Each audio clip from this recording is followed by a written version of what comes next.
আসিফ মাহমুদ সজীব ভুঁইয়া ঢাকা বিশ্ববিদ্যালয়ের শিক্ষার্থী, একজন স্কুলের প্রধান শিক্ষকের ছেলে। কুমিল্লার মুরাদনগর উপজেলার এই ছেলেটির হাতে কবে থেকে অস্ত্র গেল, আর কবে থেকে তিনি অস্ত্র চালানো শিখলেন, আর কবে থেকে তিনি অস্ত্র প্রশিক্ষণ পেলেন? এই প্রশ্নগুলোর উত্তর জানা তো সাধারণ নাগরিক হিসেবে আমাদের কর্তব্য, দায়িত্ব, এবং আমাদের এর পেছনে ব্যাপক কৌতূহল থাকা স্বাভাবিক। বাংলাদেশের মহা করিতকর্মা ছাত্র উপদেষ্টা, সরকারের স্থানীয় সরকার পল্লী উন্নয়ন সমবায় উপদেষ্টা আসিফ মাহমুদের ক্যাবিন ব্যাগ থেকে রীতিমতো বন্দুকের গুলি পাওয়া গেছে।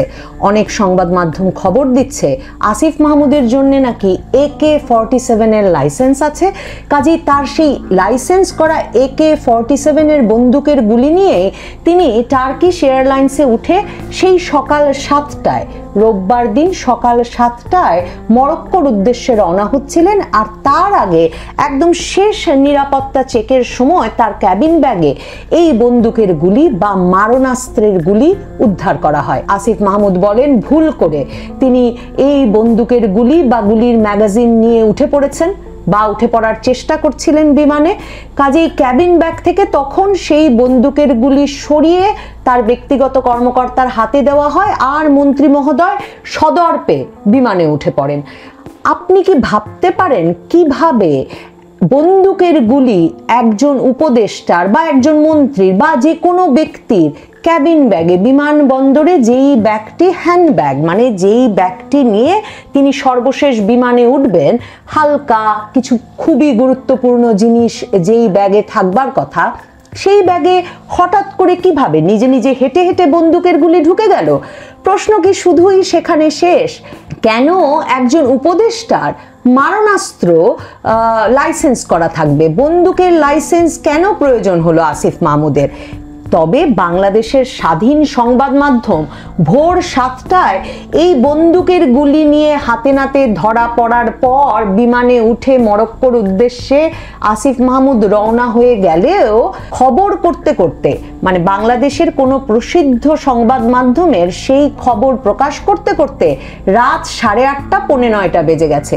আমি দেখছি বাংলাদেশের শীর্ষস্থানীয় সংবাদ মাধ্যমগুলোর মধ্যে ডেইলি স্টার রাত 8:30টার পর প্রথম এই খবর করেছে, এবং খবরে তারা বলেছে যে নিরাপত্তা কর্মকর্তারা বলেছেন যেহেতু উপদেষ্টার গান লাইসেন্স আছে, বন্দুকের লাইসেন্স আছে, সেহেতু এই নিয়ে আর কোনো তদন্তের তারা প্রয়োজন বোধ করেননি, তাই জন্য ব্যক্তিগত কর্মকর্তার হাতে বন্দুকের গুলি দিয়ে উপদেষ্টাকে বিমানে উঠতে দেওয়া হয়েছে।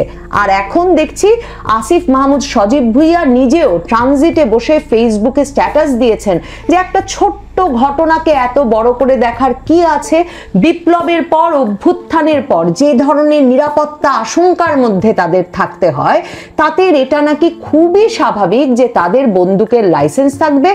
আর যদি বন্দুক নিয়েই, মানে অস্ত্রশস্ত্র নিয়েই তিনি প্লেনে উঠতে চাইতেন, তাহলে আর অস্ত্রটা রেখে আসবেন কেন? ভুল করে নাকি বন্দুকটার গুলিগুলো ঢুকে গেছে? মানে আমি না হিসাবই মিলাতে পারি না। মানে গুলি কি করে ভুল করে ব্যক্তিগত যেই লাগেজটি, ক্যাবিন ব্যাগটি, আপনার হ্যান্ড ব্যাগটি, বিমানে ওঠার সময়ের সবচেয়ে ব্যক্তিগত যে ব্যাগটি, তার ভেতরে বন্দুকের গুলি ঢুকে গেল কি করে? মানে আসিফ মাহমুদ সজীব ভুঁইয়ার জন্য কি বন্দুকের গুলি সত্যি এমন বিস্কুট বা চানাচুরের মতো বিষয় হয়ে উঠেছে যে তিনি কোন ব্যাগে কখন রেখে দিচ্ছেন সেটাও বলতে পারছেন না? ভুলে গেলে তো চলে না। ফেব্রুয়ারি মাসে যমুনা টিভির সঙ্গে সাক্ষাৎকারে এই আসিফ মাহমুদ সজীব ভুঁইয়া স্পষ্টত বলেছিলেন যে তারা ভাবেননি 5ই আগস্ট শেখ হাসিনা সরকারের পতন হয়ে যাবে, কাজেই তাদের প্রস্তুতি ছিল সশস্ত্র আন্দোলনে যাওয়ার, অস্ত্র হাতে শেখ হাসিনা সরকারের বিরুদ্ধে লড়াইয়ের প্রস্তুতি তাদের ছিল।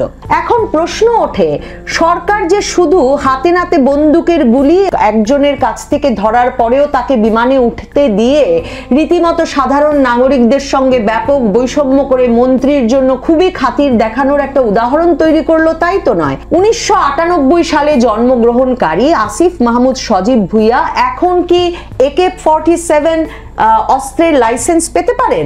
মারণাস্ত্রের লাইসেন্স পেতে পারেন?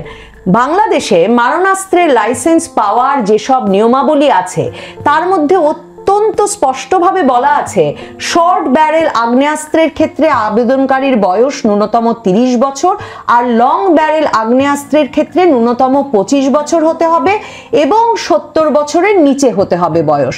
তার মানে 1998 সালে জন্মগ্রহণকারী আসিফ মাহমুদ সজীব ভুইয়ার বয়স 25 পেরিয়েছে যদি ধরে নেই, ঠিক কখন ওনাকে লাইসেন্সটা দেওয়া হলো?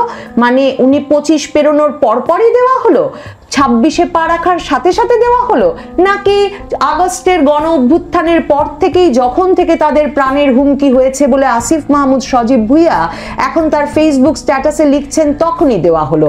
দেখুন, লাইসেন্স দেওয়ার আরও নিয়ম আছে। লাইসেন্স দেওয়ার নিয়মের মধ্যে স্পষ্ট বলা হয়েছে আবেদনকারীকে অবশ্যই আয়করদাতা হতে হবে, বছরে ন্যূনতম 2 লক্ষ টাকা আয়কর প্রদান করতে হবে। আসিফ মাহমুদ সজীব ভুইয়া ঢাকা বিশ্ববিদ্যালয়ের শিক্ষার্থী, একজন স্কুলের প্রধান শিক্ষকের ছেলে। কুমিল্লার মুরাদনগর উপজেলার এই ছেলেটির হাতে কবে থেকে অস্ত্র গেল, আর কবে থেকে তিনি অস্ত্র চালানো শিখলেন, আর কবে থেকে তিনি অস্ত্র প্রশিক্ষণ পেলেন? এই প্রশ্নগুলোর উত্তর জানা তো সাধারণ নাগরিক হিসেবে আমাদের কর্তব্য, দায়িত্ব এবং আমাদের এর পেছনে ব্যাপক কৌতূহল থাকা স্বাভাবিক। সরকার কি সেগুলো পরিষ্কার করবে? এতটা স্বাভাবিক হয়ে উঠল ছাত্র উপদেষ্টাদের হাতে অস্ত্রের বিষয়টি যে তারা রীতিমতো AK-47 এর লাইসেন্স পেয়ে যাচ্ছেন এবং তাদের জন্য বাংলাদেশের অস্ত্র দেওয়ার সকল নিয়ম পাল্টে ফেলা হচ্ছে। এটা ন্যূনতম বয়স, ন্যূনতম আয় কোনো কিছুই আর বিবেচনা করা হচ্ছে না। কবে, কোথায়, কোন অস্ত্রের লাইসেন্স পেলেন আসিফ মাহমুদ সজীব ভুইয়া, সেটি জানবার কৌতূহল থাকলো। দেখুন, বিদেশে যাওয়ার আগে রীতিমতো স্থানীয় থানায় জানিয়ে যেতে হয় লাইসেন্সকৃত বন্দুকের কথা। আসিফ মাহমুদ সজীব ভুইয়া বিদেশে যাওয়ার আগে, মরক্কো রওনা হওয়ার আগে কি স্থানীয় থানায় জানিয়ে গিয়েছিলেন তার আগ্নেয়াস্ত্রের কথা? এছাড়াও আগ্নেয়াস্ত্রের আবেদন করবার কথা কিন্তু জেলা প্রশাসকের কাছে স্থায়ী ঠিকানায়। সেই জেলা প্রশাসক এরপর পুলিশের স্পেশাল ব্রাঞ্চ SB শাখা তদন্ত করতে দেবেন যে আবেদনকারী যেসব তথ্য দিয়েছেন, মানে তার বয়সের তথ্য, তার আয় রোজগারের তথ্য, তার সত্যি ব্যক্তিগত নিরাপত্তা এতটা হুমকির মুখে কিনা সেই তথ্য, এই সকল তথ্য মিলিয়ে দেখে পুলিশের রিপোর্টের ভিত্তিতে জেলা প্রশাসক এবং জেলা ম্যাজিস্ট্রেটের অনুমোদনের পর স্বরাষ্ট্র মন্ত্রণালয় অনাপত্তি পত্র দিলেই কেবলমাত্র জেলা প্রশাসক আগ্নেয়াস্ত্রের লাইসেন্স ইস্যু করেন। এই প্রত্যেকটি প্রক্রিয়া পেরিয়ে কি 25 বছর পেরোনোর আগেই আসিফ মাহমুদ সজীব ভুইয়া অস্ত্রের লাইসেন্স পেয়ে গেলেন বাংলাদেশের সকল নিয়ম ভঙ্গ করে? আমি প্রকৃতপক্ষে তার লাইসেন্সটি দেখতে চাই। আমি দেখতে চাই আমাদের ছাত্র উপদেষ্টা আসিফ মাহমুদ সজীব ভুইয়া কোন অস্ত্রের লাইসেন্স নিয়েছেন, কোন অস্ত্রের গুলির ম্যাগাজিন তার ক্যাবিন ব্যাগে পাওয়া গেল। আমি জানতে চাই কবে তার নামে এই লাইসেন্স ইস্যু করা হয়েছে এবং আমি জানতে চাই তার নামে লাইসেন্স ইস্যু করার ক্ষেত্রে বাংলাদেশের প্রচলিত এবং নির্ধারিত নিয়মগুলো কেন মানা হয়নি।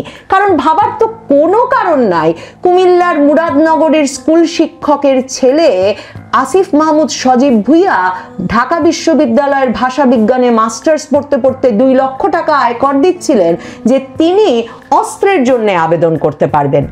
আর আমি জানতে চাই কবে, কখন অস্ত্রের প্রশিক্ষণ পেয়েছিলেন আসিফ মাহমুদ সজীব ভুইয়া। আসিফ মাহমুদ সজীব ভুইয়া প্রথম আলোর প্রকাশনা সংস্থা প্রথমা থেকে জুলাইয়ের আন্দোলন অথবা মৃত্যু নামে যে আত্মজীবনী লিখেছেন সেখানে কি তিনি উল্লেখ করেছেন কবে তিনি অস্ত্র প্রশিক্ষণ পেলেন? 2023 সালে রাজনীতিতে সক্রিয় হয়েছিলেন ঢাকা বিশ্ববিদ্যালয়ে আসিফ মাহমুদ সজীব ভুইয়া। তার যে জীবনী তিনি উপদেষ্টা নির্বাচিত হওয়ার পর পত্রপত্রিকায় বেরিয়েছিল সেখানে দেখতে পাই তিনি 2023 সালে ঢাকা বিশ্ববিদ্যালয়ের ছাত্র অধিকার পরিষদের প্রথম সম্মেলনে সভাপতি নিয়োজিত হয়েছিলেন। তারপর তিনি সেই সংগঠন থেকে পদত্যাগ করে 2023 সালের অক্টোবরে নতুন ছাত্র সংগঠন গণতান্ত্রিক ছাত্র শক্তির আহ্বায়ক হন। আমি জানতে চাই গণতান্ত্রিক ছাত্র শক্তি কিংবা ছাত্র অধিকার পরিষদ এই সব ছাত্র সংগঠনে কি ছাত্রদেরকে অস্ত্র প্রশিক্ষণ দেওয়া হচ্ছে?